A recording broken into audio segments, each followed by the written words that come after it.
Hello people, how y'all doing? Welcome back to the channel. It is Sandra here, back again with another video from Douglas Murray. Okay, so this video actually was quite very interesting to me because I did see multiculturalism, which is a topic that I have been quite puzzled about, or would I say curious, right? But I did notice that Douglas Murray hadn't, or rather I hadn't gotten into anything of Douglas, really focusing and touching on this topic. So hence my excitement. Okay, would I say excitement or anticipation? Basically, I'm going to be getting into this today for the very first time, and I would really love you all to see this video through me, so please just stick around from the very start to the very end. Okay, so yeah, let's just hop right into the video.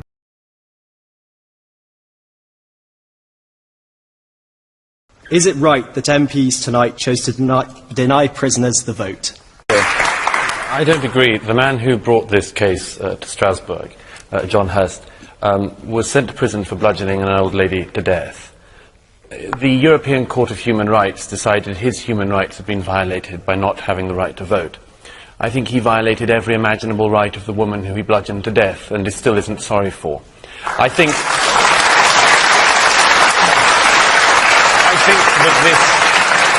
that this case points to the terrible thing that is happening in Strasbourg, which is that activist judges and ambulance-chasing lawyers are creating a situation where the ordinary human rights of ordinary people are routinely being trumped by the unordinary rights of people who have behaved appallingly in society. And I have to say there is one other reason why I think this is an important thing, which is that when David Cameron was asked about this at Prime Minister's Questions, he said that the idea that Strasbourg could force prisoner votes on this country made him feel physically sick. There is a serious democratic problem when something which has no support in the House of Commons, very little support, I think, in the country, and something which makes the Prime Minister sick is nevertheless forced on this country. So I think there's a second reason why this is a good thing, which is that it has shown that our Parliament remains sovereign and can override and ignore decisions from Strasbourg. That is a very important precedent. And only an hour to do it in. Carl Belizaire, please. Do you agree with David Cameron that multiculturalism in the UK has failed? This is the speech that David Cameron made this week, where he talked about the doctrine of state multiculturalism, that it encouraged different cultures to live separate lives. We failed to provide a vision of society to which they feel they want to belong. We've even tolerated segregated communities behaving in ways that run completely counter to our values. Douglas Murray. Yes, I think he was right. And I think we should start this by just reminding ourselves what multiculturalism is not. Multiculturalism is not multiracialism. It isn't pluralism.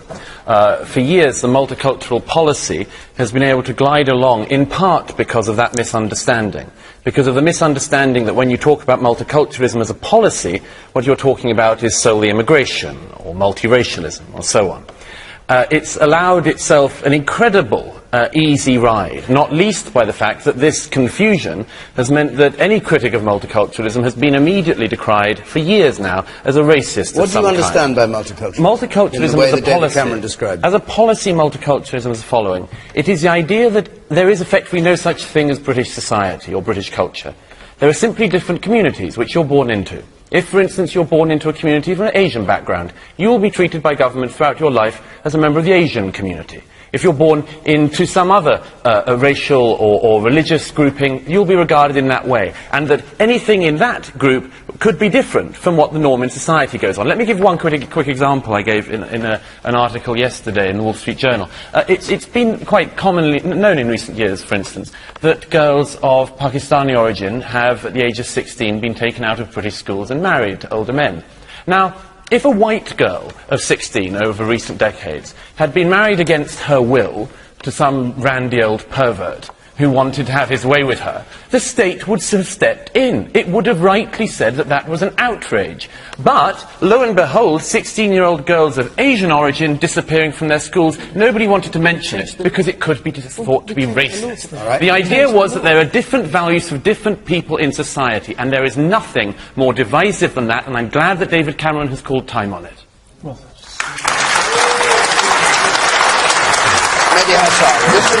Different values Different values for different people in society. Well, and it's time in answer to the question, I think he's wrong. I don't agree with Douglas's definition at all.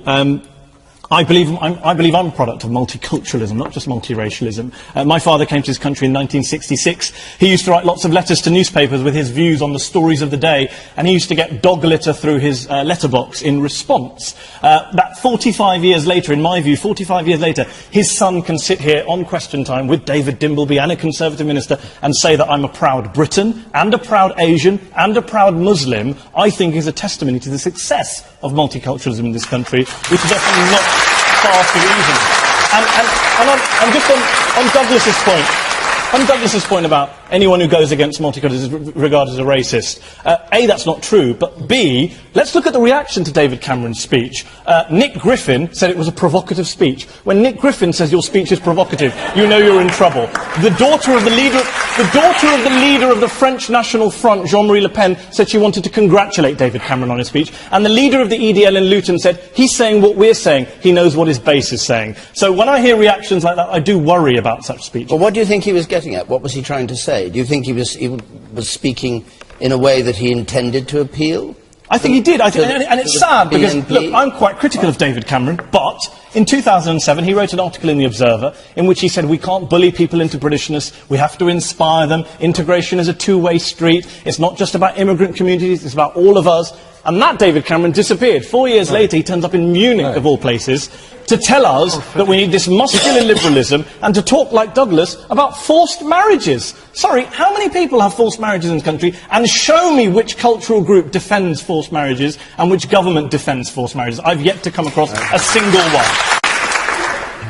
I've been very lucky. I've lived and worked all over the world, and Britain is by far the most tolerant society I've ever come across. However, what I'm concerned about is that I think Douglas was right. What seems to happen is when something is said, there are minority groups of growing vocal ability who will find offence in whatever you say and find a channel to get that offence shouted about.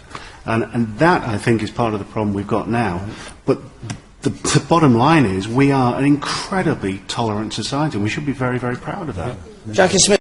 Douglas Murray, do you want to come back on what Mehdi Hassan said? Well, look, I mean, both of the sort of left-wing people on the panel tonight, Mehdi and Jackie Smith, if you can still call Labour members left-wing, but both of them have done the same thing the left always does on this. You try to have a discussion about the failure of multiculturalism, and you have the BNP thrown in by Mehdi.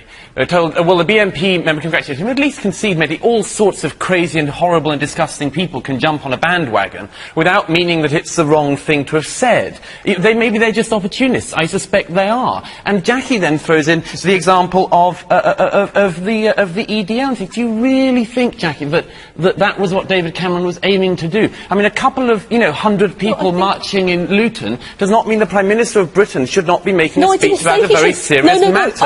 And this is a problem. The debate by the left is always attempted to be shut down by associating it with far-right extremist and racist groups instead of having a frank and honest discussion. I did not say that he shouldn't make the speech. And I said I thought the argument he made in the speech was right, and incidentally, it was one that we had previously made. What I said was it would have been appropriate, given that speech, to also say that when we're promoting shared British values against Islamist extremism, we should also do it against right-wing extremism. I think you can belittle the idea of a couple of hundred extremists, but if you put yourself in the shoes of a British Muslim in Luton or in other cities where the EDL have marched who live in fear of those groups, then I think they have a right for their Prime Minister not to go abroad to Germany and send them lectures from there on who isn't and isn't an extremist. Take a couple of points from our audience, and then we'll go on to another question. The gentleman there, you say. And you, sir.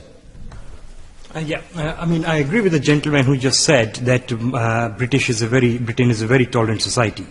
Yes, it is very true. It's a very, very tolerant society. Sadly, the tolerance of this country has been abused by certain religious groups. And I completely agree with Douglas Murray when he said that Mr. Cameron has done the right thing. And I hope Mr. Cameron means business. Now, Mr. Cameron was making this speech in the context of terrorism. And what he was trying to convey a message was how we target terrorism. Unfortunately, this country in the last 15 years has not addressed the root cause of terrorism. The root cause of terrorism is bad teaching in religious schools, and that has to be addressed fundamentally. It's rubbish. You're saying rubbish. It's rubbish. I mean, very briefly, we didn't get into this, but one of my other objections to David Cameron's speech is the idea, you want to give a speech on multiculturalism, give a speech on multiculturalism. You want to give a speech on counter-terrorism, give a speech on counter-terrorism. Don't pretend they're one and the same thing. Don't offend our intelligence. Terrorism is not a cultural problem. Terrorism is a political problem. No, and it's a religious problem as well. And it's a religious problem. In your view, Douglas. No, in the view of a lot of people, including the people who carry out acts of terror, who say they do it in the name of religion. They also say they do it because of foreign policy, and you always ignore that bit, don't you, Douglas? No, I don't. When they say they do it because of Iraq, you don't notice that bit. At least listen to the reason they say they do it. Agreed. So why didn't he talk about foreign policy in his speech on Saturday? I'm perfectly willing to talk about foreign policy, as would David Cameron be. But you cannot keep on pretending that there is no religious component to the terrorism, because there is. I thought you said it was cultural. No, just wait a minute. Culture and religion is not the same. Stick with religion. You're saying there is no religious component. I'm saying there is a religious component. I'm saying it's not a cultural component. The people who blew themselves up on the London Underground were not people who couldn't speak English or didn't go to secular schools. That's the tragedy of it. Well, then don't say it's a cultural problem. No, but don't pretend that forced marriage. Because maybe you're doing what they weren't going to force marriage. Don't speak at once. Nobody can hear. So let's have a little bit of order, shall we? Let's have a question, please, from Gemma Perlin. Could the introduction of democracy to Egypt have the effect of destabilising the Middle East and lead to a string of anti-Western extremist Arab states in the region? The first thing is that to get back to the question, I mean, the issue of democracy across the region.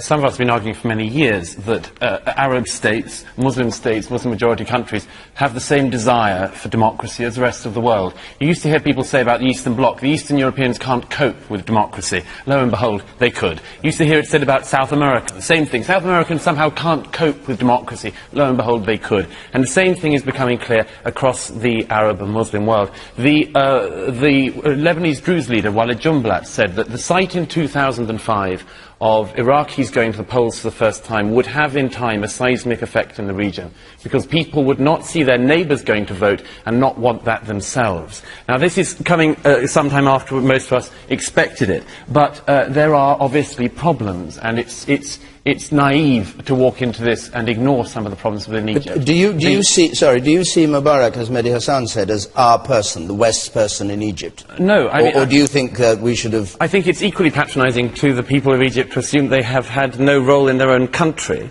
However, the West has had a very complex and, I think, unfortunate, regrettable situation in recent years of thinking that stability and the pursuit of stability in the region was the most important thing. That has come back to bite us again and again, not least in the rise in anti-Western feeling across the region. There is a problem, though, and it has to be flagged up, to go back to the question, which is the Brotherhood.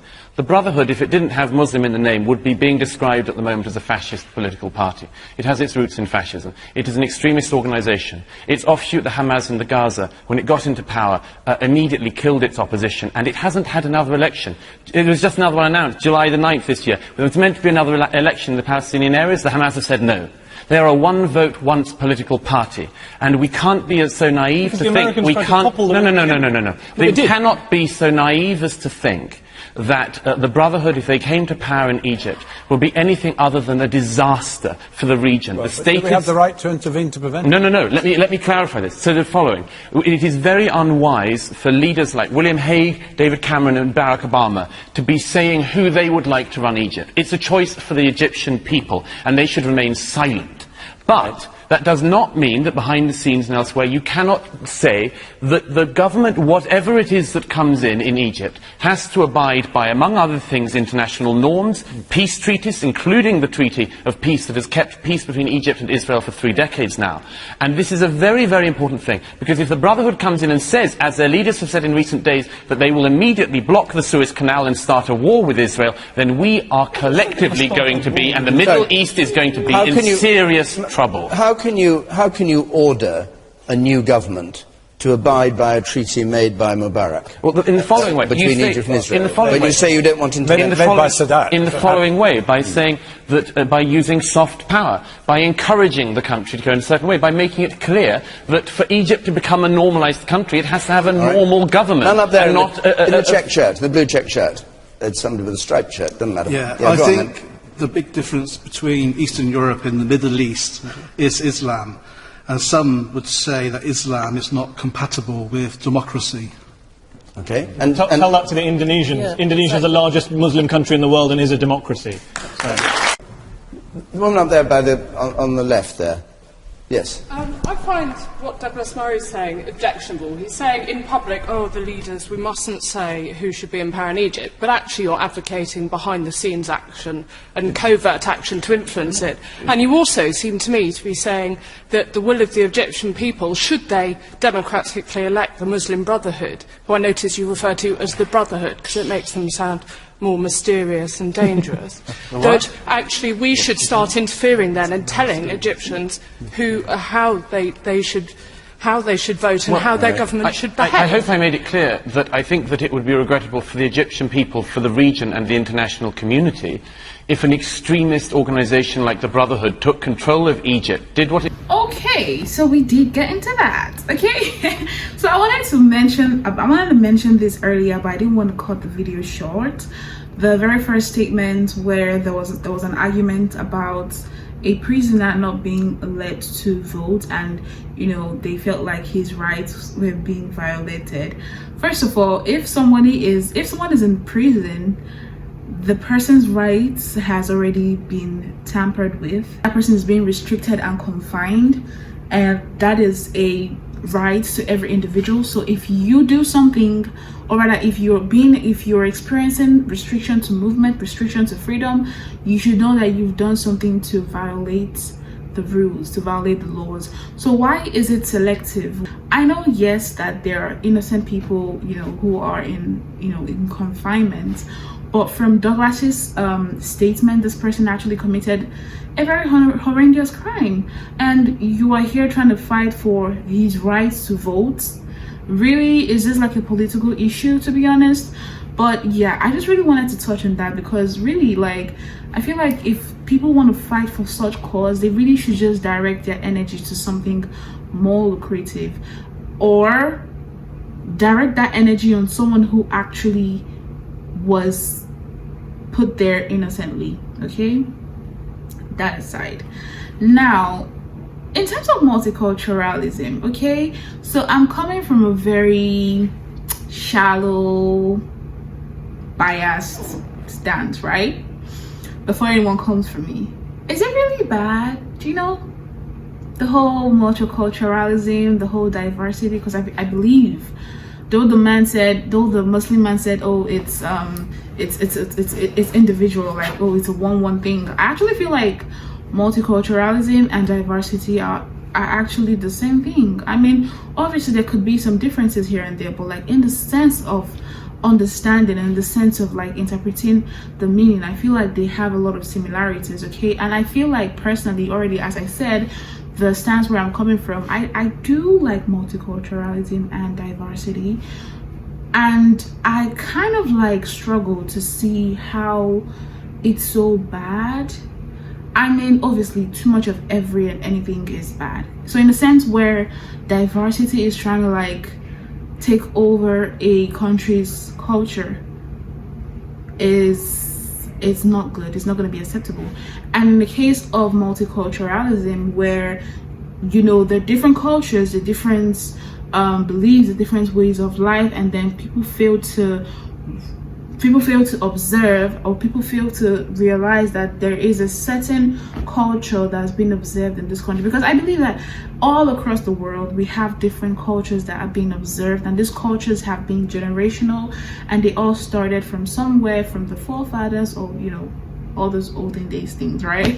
So I don't believe that any country or anyone would want to see these cultures or like the way they do things die. And for myself personally, I do love culture. I do love to explore and just to see people's culture and understand why certain things are done certain way, right?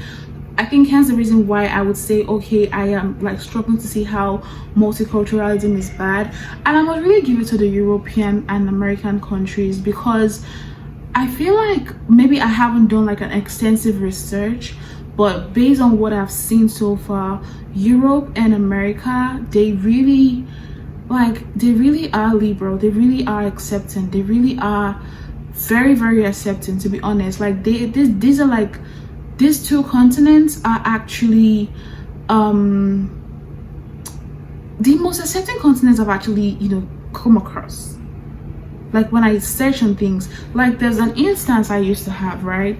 So you know the way like you're Muslim, right? If you're Muslim and you go to like UK, for instance, you can basically still maintain your lifestyle that you had back at home and more, right? You can basically still maintain your lifestyle you had back home and more in the UK. And even if you're Jewish, even if you're Christian, you can basically still maintain the same lifestyle that you were observing in your Muslim or Jewish or Christian country. And I feel like this is something that Douglas Murray is trying to fight against, because it now gives some people the leverage to ask for more and want to take over, right? But that's not what we're talking about today.